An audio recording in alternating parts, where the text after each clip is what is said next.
अस्सलाम वालेकुम। अभी हम करेंगे क्वेश्चन नंबर 4। तो क्वेश्चन नंबर 4 जो है ना, इसमें आपने एलसीएम फाइंड करना है, जिसमें कॉमन और अनकॉमन जो है ना दोनों को इकट्ठा करना होता है। तो हमारे सामने ना ये 3 वैल्यूज़ हैं। ये मैंने पार्ट 2 जो है ना वो क्वेश्चन सॉल्व किया है, क्योंकि जो पार्ट 1 है वो ईजी है, उसमें सिर्फ 2 वैल्यूज़ हैं। तो सबसे पहले हमने ना 102 वाली वैल्यू सॉल्व करनी है। तो 102 वैल्यू अगर आपने सॉल्व करनी है तो आप क्या करोगे, सबसे पहले एलसीएम निकालोगे 102 का। ठीक है, 2 5s आर, 2 1s आर। अब इसके आखिर में 1 आ गया, जिसके आखिर में 1 आ जाए ना, ठीक है, तो ये हिंट लगाना होता है कि हमारे पास जो 3 का टेबल है इसमें भी एक ऐसा वर्ड आता है जो कि 21 है, जिसके लास्ट में 1 आता है। इसी तरह 7 का जो टेबल है उसमें भी 21 आता है और इसके लास्ट पे भी 1 आता है। या फिर 11 का टेबल है, ठीक है, तो उसके जो है ना उसका जो आंसर आता है 121, तो उसके भी लास्ट में 1 आता है। तो ये ऐसे 3 टेबल्स हैं जिनके लास्ट में 1 आता है। तो यहाँ से हम अंदाज़ा लगा लेते हैं कि ये वाला जो कोई भी जो वर्ड हमारे सामने आएगा, ठीक है, वो किस पे डिवाइड होगा, क्योंकि उनके लास्ट में अगर 1 आ जाए तो वो इजीली हो जाते हैं। अब सबसे पहला जो वर्ड था ना वो 3 था। तो अगर मैं 3 पे इसको करूँ तो देखते हैं कि हो जाता है कि नहीं। तो इस तरह से करूँगी, 3 1s आर 3 हो जाएगा। ठीक है, तो यहाँ पे जो है ना, यहाँ पे माइनस स्टेप करूँगी तो मेरे पास 2 1 आएगा और 7s आर 21 हो जाएगा। ठीक है, तो ये मेरे पास जो है ना इस तरह से आंसर आ जाएगा। यानी कि 3 जो है ना 17s आर और 51 होता है, और 71 1s आर जो है ना यहाँ पे हो जाएगा। अब इसके बाद नेक्स्ट मैं क्या करूँगी कि अब 85 है ना, तो इसका निकाल लेते हैं। आपने क्या करना है, जितने आपके यहाँ पे आए हैं ना फैक्टर्स आए हैं, ठीक है, जैसे 2 3 17 है, उनको हमने लिख लिया। अब 85 के निकालेंगे, जिसके लास्ट में 5 है, मीन्स कि ये 5 पे होगा। 5 1s आर 5, और जब 5 निकल गया तो अब देखें कि 8 में से जब 8 में से जब 5 जाएगा तो 3 बच जाएगा, और आगे वाला 5। तो अब हमने 5 का टेबल पढ़ना है कि हमारे पास क्या आ जाए, ये 35 आ जाए।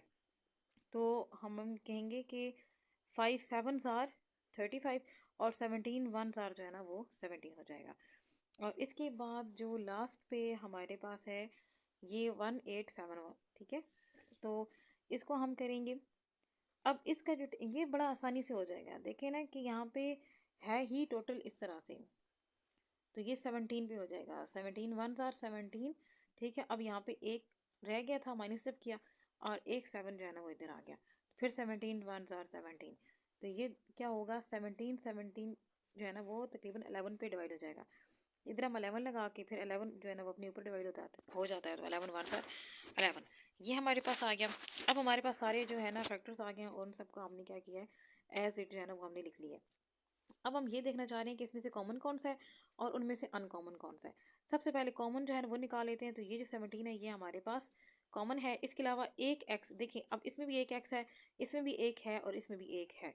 लेकिन अब अगर मैं दो कहूँ ना एक्स की 2, तो इसके पास सिर्फ एक्स है, इसके पास सिर्फ एक्स है, सिर्फ इधर 2 है। तो मतलब एक एक्स सब में कॉमन है, एक वाई भी सब में कॉमन है, और एक जी भी जो है ना वो भी सब में कॉमन है। तो ये मैंने कॉमन वाले सारे लिख लिए। अब इसके बाद अनकॉमन, अनकॉमन में ये 2 3 5 11 ये सारे फर्स्ट ऑफ ऑल आ जाते हैं। एक एक्स आता है, एक वाई आता है, एक जी आता है। ठीक है, आपको इसकी समझ आइए कि एक्स वाई जी किस तरह से। देखिए ना, ये सिर्फ एक्स है, ठीक है, तो बाकी सब में भी सिर्फ एक्स है, लेकिन इसमें जो है ना एक्स स्केयर है। लेकिन एक तो हमारे पास एक्स जो है वो कॉमन आ गया। और उसके बाद अगर मैं चले आपको जी जो है ना वो खोल के लिख के दे देती हूँ। अब जो पहले वाला है वो जी है, ठीक है, दूसरे वाला जो है ना वो भी सिंपल जी है, और जो तीसरे वाला उसमें जी स्केयर है, मतलब जी जी। तो हम क्या करेंगे कि इसमें सिर्फ एक ही कॉमन होगा ना, और एक जो है वो अनकॉमन में आ गया। इस तरह से ये सारे होंगे। तो ये हमारे पास अनकॉमन और कॉमन दोनों अलग-अलग हो गए। अब हम क्या करेंगे, इन सबको जो है ना टुगेदर मल्टीप्लाई कर लेंगे। तो ये इन सबको हमने लिख लिया। ये एक्स वाई जी इधर भी लिखा, एक्स वाई जी इधर भी लिखा। जब आप इन सबको मल्टीप्लाई करोगे कैलकुलेटर पे तो आपके पास ये आंसर आ जाएगा। और जब इनको करोगे तो देखो, एक एक्स ये, एक एक्स ये, तो एक्स स्केयर, वाई ये वाला और ये वाला वाई स्केयर, और जी ये वाला और ये वाला दोनों जो है ना ये जी स्केयर।